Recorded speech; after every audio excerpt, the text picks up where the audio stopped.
Bien, son muchos los edificios religiosos, catedrales o iglesias que hay en toda España, que han recibido de muchos ministerios, principalmente del Ministerio de Cultura y de los Ministerios de Transporte y Fomento, fondos públicos para la conservación del patrimonio cultural. El 1,5% de cultura es solo una parte de lo que se recibe desde el Estado. Nuestra pregunta era si pensaba el Ministerio de Cultura avanzar para modificar la legislación para que esos templos no cobren nada como entrada o un precio simbólico para que su visita sea accesible. Porque hemos visto, con respuestas que nos dan ustedes, que en los últimos años han invertido 126 millones de euros únicamente del 1,5% cultural, para que luego los contribuyentes que pagamos con esos presupuestos generales del Estado tengamos que volver a pagar para poder visitar o disfrutar de esos templos. 126 millones de euros de dinero público en patrimonio religioso, únicamente en el 1% cultural. Si esto viéramos todo lo que se ha recibido por parte del resto de administraciones, de subvenciones, de programas de todo tipo, estaríamos hablando de cantidades mucho más astronómicas que esta. Y todo esto se hace sin que se regule o se limite el cobro de las entradas. La Iglesia, por ejemplo, cobra 6 euros por persona para ver la Catedral de Lugo, 7 para ver la de Cádiz, 12 para ver la Catedral de Santiago, 5,5 para ver la de Cuenca, 8 para ver el Santo Cáliz de la Catedral de Valencia, 9 para visitar el monasterio de Vallbona de los Monges, 12 para visitar la Catedral y Giralda de Sevilla, o 15,5 para ver la Mezquita de Córdoba, que encima es un bien inmatriculado, sin el más mínimo pudor por parte de la Iglesia. Una audioguía para visitar estos monumentos puede costar fácilmente 5 euros adicionales. Es un suma y sigue por contemplar un patrimonio rehabilitado y mantenido con el dinero de todos. Nadie sabe dónde va ese dinero que se cobra con las entradas. No hay fiscalización ni hay transparencia. Pero cuando hay que recuperar, invertir y actuar en ese patrimonio, siempre han de ser las arcas públicas y a fondo perdidísimo, incluso, reitero, en bienes inmatriculados. Lo más lógico sería que después de haber recibido dinero público no se cobrara esas astronómicas entradas para poder disfrutar de estos bienes, más allá de una cantidad simbólica, ya que se está limitando el acceso a la cultura de los ciudadanos y ciudadanas y dando cuantiosos negocios, en ocasiones, a empresas privadas o instituciones que luego aseguran no disponer de dinero para mantener este patrimonio. Por lo contrario, el acceso a templos y conventos se está convirtiendo en ocasiones en una actividad muy lucrativa y rentable, por el que pasan anualmente millones de personas y que deberían estar más condicionadas.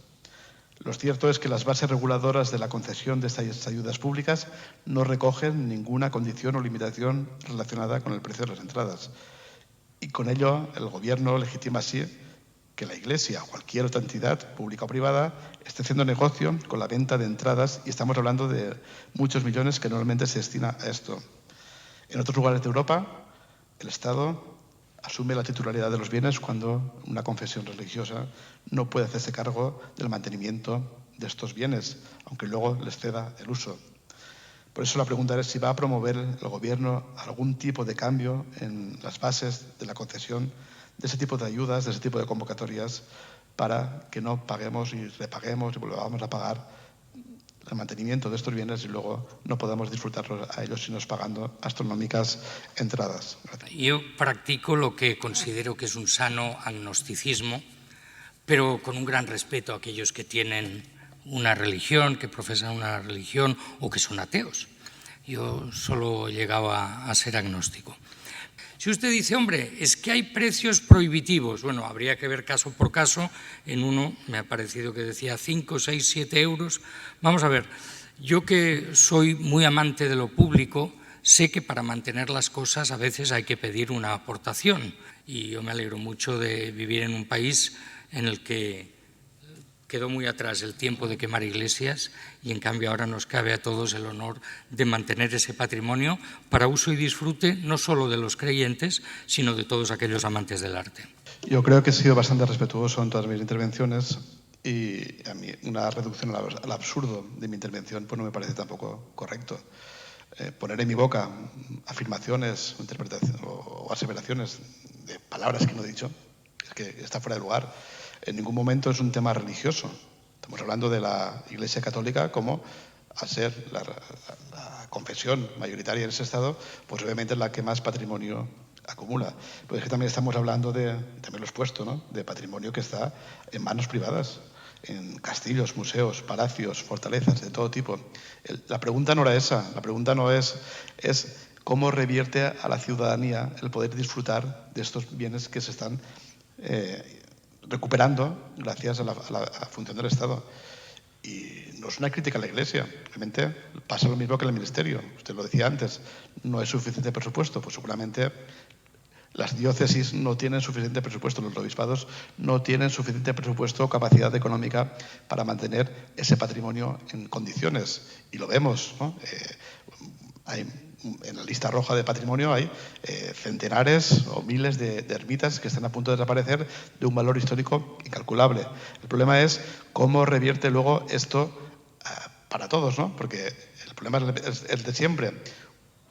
Querer acumular la titularidad para luego ser incapaz de tenerlo en condiciones y que tenga que ser siempre la Administración General del Estado, los presupuestos públicos, que se hagan cargo de mantener, de tener en condiciones unos bienes que si no desaparecerían y luego cuando quieras disfrutar de ellos pues tampoco tengas la capacidad porque cobran en muchos casos precios abusivos. Por eso yo sí que pedía algún tipo de regulación a la hora de aplicar este tipo de medidas, no únicamente para iglesias, también para fortalezas o castillos o lo que le haga falta.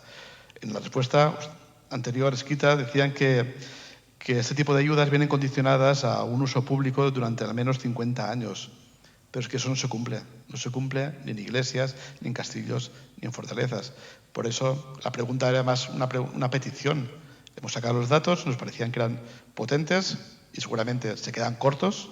Seguramente debería multiplicarlos por 10 para llegar a todo el patrimonio que está en peligro realmente de desaparecer. El problema es luego eso, cómo se revierte y cómo nos acaba suponiendo un gasto añadido a los ciudadanos. Hay fórmulas en otros países. Vaya terminando, senador Mulet. Sí, voy terminando, gracias. Fórmulas de otros países.